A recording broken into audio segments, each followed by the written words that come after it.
next month, but certainly October through April, we've got something scheduled, and I encourage you on a diversity of topics. Some of them to be held in this room in this time slot, others to be held across the street in North Campus on Sunday afternoons. Again, those details, we'll get those out hopefully within the next couple of days. I was hoping to have it for today, but that didn't happen. In any event, welcome. I'm glad to see you here, and I'm glad to have you come to the start of this series. Dr. Pearson is going to lead off the series. Excuse me. He has been with us now for 4 years. Came here in 2010. It's been a wonderful addition to the department and to the campus as assistant professor of philosophy and the director of our programs in philosophy and the director of the liberal studies program. So without saying any more, I will turn it over to you. Thank you, Adam. This is a visual-heavy presentation. It's going to go fast. So if you don't mind, I'm going to stand over here for parts of it. If we could start with it's a short prayer. It's a reading from the Gospel of Luke, chapter 9, and it's about demons. You can join your thoughts prayerfully to this as I read it if you like. John answered and said, "Master, we saw someone casting out demons in your name, and we tried to prevent him because he does not follow along with us." But Jesus said to him, "Do not hinder him, for he who is not against you is for you." All right. If it's not sacrilegious, I'll now turn this prayer into a riddle. Just 2 chapters later in the very same gospel, Jesus knew their thoughts and said to them, "Any kingdom divided against itself will be ruined, and a house divided against itself will fall. If Satan is divided against himself, how can his kingdom stand? I say this because you claim that I drive out demons by Beelzebul. Now, if I drive out demons by Beelzebul, by whom do your followers drive them out? So then they will be your judges. But if I drive out demons by the finger of God, then the kingdom of God has come upon you. When a strong man fully armed guards his own house, his possessions are safe. But when someone stronger attacks and overpowers him, he takes away the armor in which the man trusted and divides up his plunder. Whoever is not with me is against me, and whoever does not gather with me scatters." It's a riddle because those 2 points underlined seem to be saying contrary things. They're both said by Jesus in the same gospel. The one thing I'll just leave you with before we move on with this presentation is there's no middle ground. There's not there's a person who's neither for me nor against me in either case. Okay, I want to start with, speaking of demons, C.S. Lewis. C.S. Lewis wrote a book called The Screwtape Letters, and in this book, he starts off with this senior demon trying to give lessons to a junior demon, telling him how to tempt his patient into damnation so that they can feed on his soul. Now, it starts off in the first letter with the senior demon saying, "So I see that your patient is falling away from his materialist, sort of atheist ways and considering the claims of God's existence more than just lightly. Whatever you do, for Satan's sake, don't argue with him. Don't reason with him. You know, God can reason too." We've gotten people in a situation these days, meaning the 20th century, where people don't really care about logic anymore. Used to be, if a person followed a line of reasoning to a certain conclusion and he saw the bindingness of that conclusion, he would change his life in accordance with and in conformity to that truth. Not so anymore. We've convinced them to go by jargon with their life decisions. So don't try to tell him that this thought he has about God or not God is true. Make him think that his materialism is stark. It's courageous. It's the only thought that's going to get him through to the future. But whatever you do, don't focus on logic. Distract him from that. Let me give you a case in point, says the senior demon. I once had a guy, a confirmed old atheist, had him in my pocket for decades, until one day, this is a picture of the reading room at the British Museum in London. He liked reading in the British Museum's reading room, and one day I saw something happening. I noticed he started thinking along certain lines that were making it clear to him that the enemy, God, is real. He's out there. So if we can sit down with this guy, just find a little corner, maybe this was the guy. I saw him thinking things like this, and did I argue with the man? No. I got him where I had a hold on him. I said, isn't this too important to think about on an empty stomach? And I couldn't quite tell if God was talking back to him. You know, you never can quite tell what he's saying if he's talking to these people. But I guessed that God said something like, this is important. I need to stop and think this through. Anyway, I guess that's what God said, because what I said, in the absence of knowing what was going on, was, you know, this is way too important to think on an empty stomach about. Let's have a good meal and then come back later on. And I had him out the door, and the moment he walked out the door and saw a newspaper boy going by and the number 73 bus driving past, he thought to himself, for years after, all the way to hell, whatever thoughts might come into a man's head while he's cooped up with his books and his thoughts are all well and good, but it's not the real world, by which he meant a newspaper boy and a bus going past. Related to this, if the point's not fully clear, I think this will help make it clear. Speaking of demons, I want to talk about English hostesses. There's a saying by Dale Ahlquist, president of the Chesterton Society, so he'd probably say it. If there's ever a good idea that C.S. Lewis had, it's because he got it from G.K. Chesterton first. But G.K. Chesterton, he wrote a book called The Paradoxes of Mr. Pond. It's one of his detective series, like the Father Brown series. This was published posthumously. And in this story, there's a dinner party going on.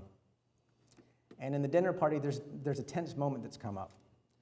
And there's an argument over a recent murder in the Ten Commandments. And I'll start reading there. I'll be subjecting you to some spotty English accents.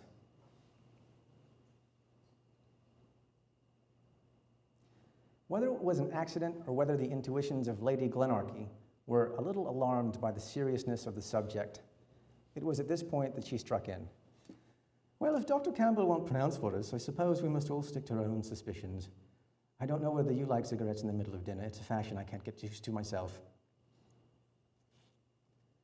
Of course they will do it, Mr. Pond said with a mild explosiveness. They're admired and thought very tactful when they do it. When who do what, said Wotton. What on earth are you talking about now? I'm talking about hostesses. Good hostesses, really successful hostesses. They will cut into conversation on the theory that it can be broken off anywhere.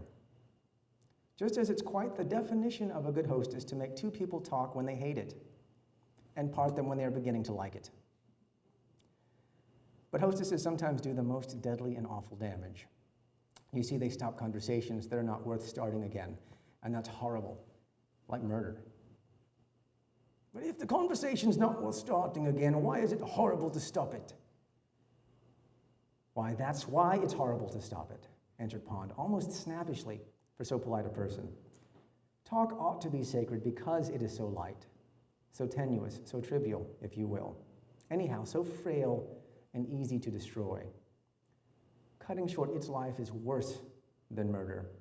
It's infanticide. It's like killing a baby that's trying to come to life. It can never be restored to life. Though a man may be raised from the dead, a good light conversation can never be put together again when it's broken to pieces, because you can't get all the pieces. I remember a splendid talk at Trefis's place that began because there was a crack of thunder over the house and a cat howled in the garden, and somebody made a rather crude joke about a catastrophe. And then Gahagan here had a perfectly lovely theory that sprang straight out of cats and catastrophes and everything, and would have started a splendid talk about a political question on the continent. The Catalonian question, I suppose, said Gahagan, laughing, but I fear I've quite forgotten my lovely theory. That's just what I say, said Pond gloomily. It could only have been started then. It ought to have been sacred, because it wasn't worth starting again. The hostess swept it all out of our heads and then had the cheek to say afterwards that we could talk about it some other time. Could we? Could we make a contract with a cloud to break just over the roof and tie a cat up in the garden and pull its tail at the right moment and give Gahagan just enough champagne to inspire him with a theory so silly he's forgotten it already? It was then, or it was never. How often have you seen conversations die this kind of death. Well, this is all well and good, but something more important is coming along. Something more real is coming along. The newspaper boy in the bus is coming along. It's interesting how we distract ourselves with what we call real from what I think is the place where we touch reality most. These conversations are the things that we remember most, that make us most alive, and yet they're things we're easily put off on if someone just suggests, well, you know, you can do that later. I mean, how often does that kind of thing happen? And speaking of distractions and complete non sequitur, let's talk about some comic books. So these are some comic books. It's a series called Quasar. These particular ones came out in the year 1990. Quasar is the one that looks like a cross between Superman and the greatest American hero. Anybody? No. So Quasar. These four came into sort of a collection called The Journey into Mystery. It's a 4-part series. Up there in the box, you can see Quasar. Over in the corner is the Stranger, a very enigmatic cosmic being. I'll move over here with the visual part again. I couldn't help but notice that he looks a lot like the Stranger from The Big Lebowski. But anyway, these are the side characters. It's mainly about the Watchers, that big-headed, baby-looking Roman toga guy, whatever that thing is. Some strange character.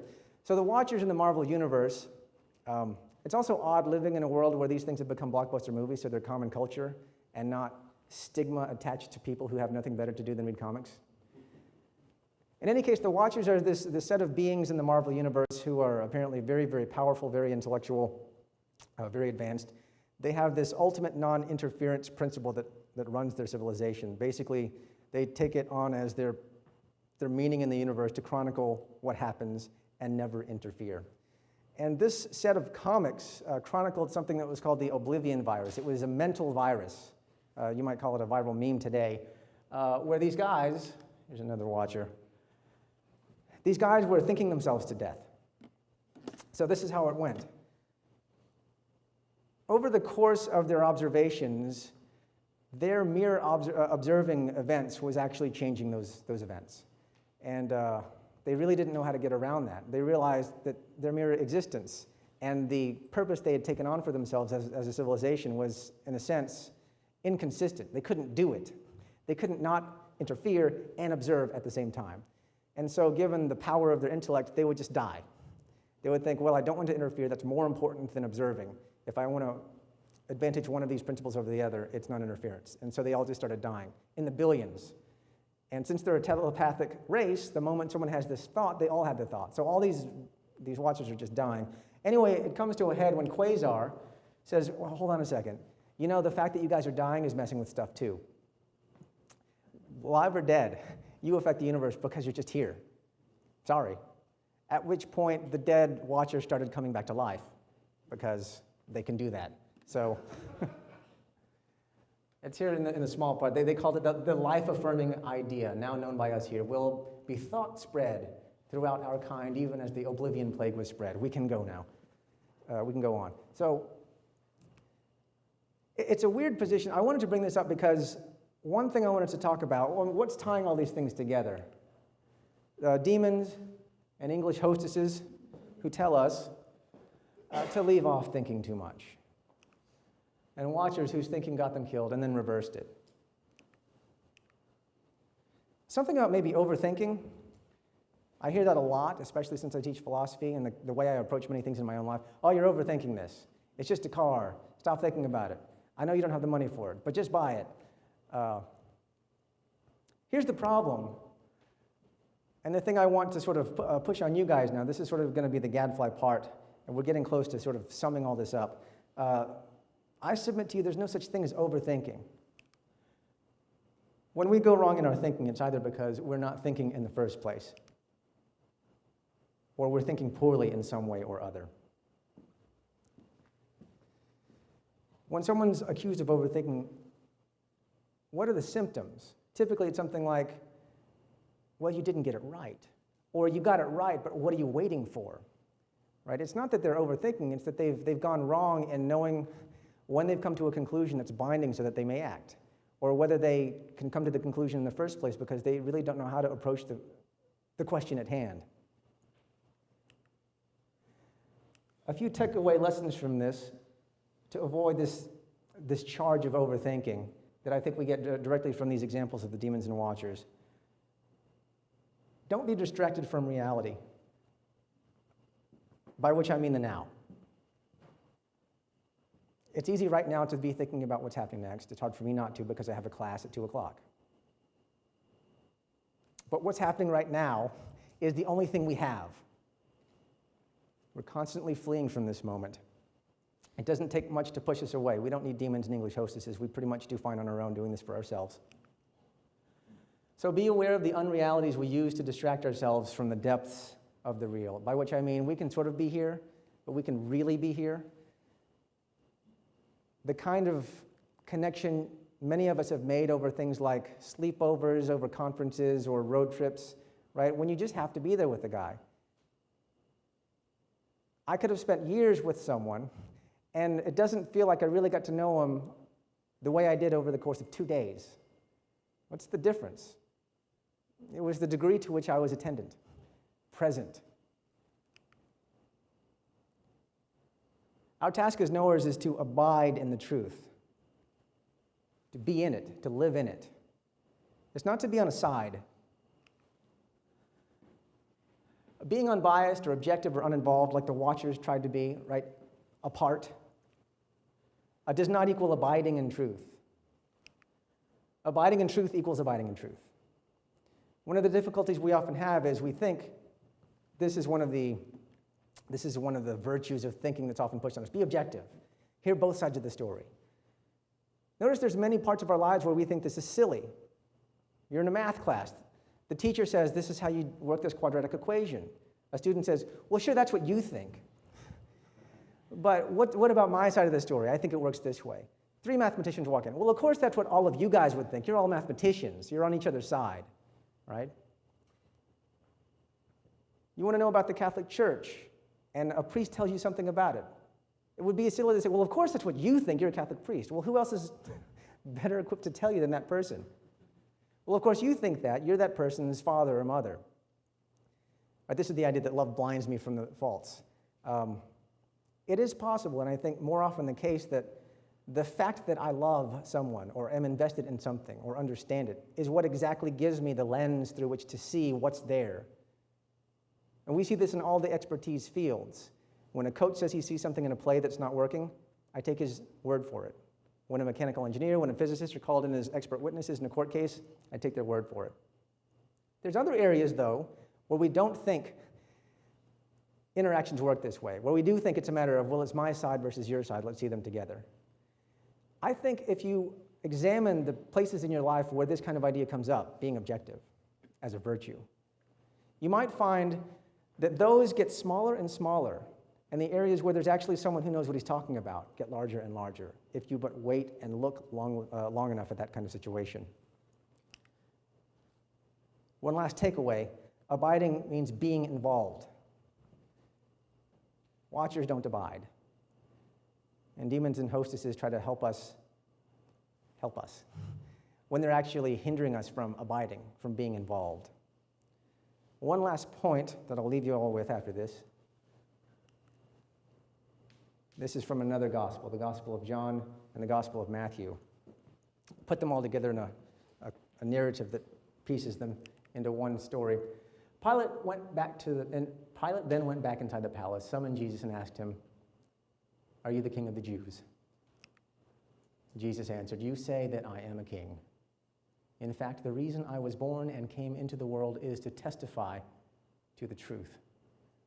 Everyone on the side of truth listens to me." "What is truth?" retorted Pilate. With this, he went out again to the Jews gathered there and said, "I find no basis for a charge against him." While Pilate was sitting on the judge's seat, his wife sent him this message: "Don't have anything to do with that innocent man, for I have suffered a great deal today in a dream because of him." But the chief priests and the elders persuaded the crowd to ask for Barabbas and to have Jesus executed. When Pilate saw that he was getting nowhere but that instead an uproar was starting. He took water and washed his hands in front of the crowd. I am innocent of this man's blood, he said. I'm not involved. And what does the creed preserve for us today? Aside from the names of God, there's two names that show up, Mary's and Pontius Pilate's, the person under whom Christ was crucified. That's all I have for you. Hopefully you stay present more than I am, because I'm already thinking about my next class. I apologize for that, but I thank you for your attention.